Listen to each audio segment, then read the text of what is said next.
ఏడాది మొత్తం దండకారణ్యంపై మావోయిస్టులు పట్టు కోల్పోతున్నారా? ఒకప్పుడు తెలుగు రాష్ట్రాల్లోని నల్లమల నుంచి నేపాల్ వరకు రెడ్ కారిడార్ ను ఏర్పాటు చేసుకున్న నక్సల్స్ ఇప్పుడు సేఫ్ జోన్లు లేక సతమతమవుతున్నారా? కోవిడ్ కల్లోలం తర్వాత మావోయిస్టులకు వరుసగా ఎదురు దెబ్బలు తగులుతున్నాయా?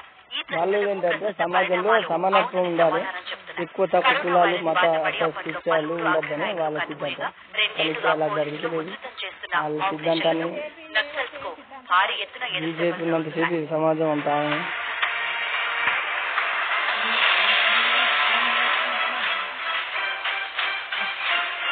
అన్నారు.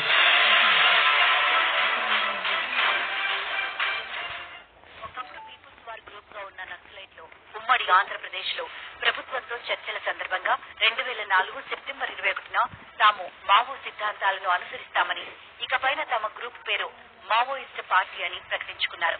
అప్పట్లో చర్చలు విఫలమవ్వడం, దండకారణ్యంలో మావోయిస్టుల ప్రాబల్యం మరింత ఉధృతమవడంతో అప్పటి యూపీఏ సర్కార్ ఆపరేషన్ గ్రీన్ హంట్ ను ప్రారంభించింది.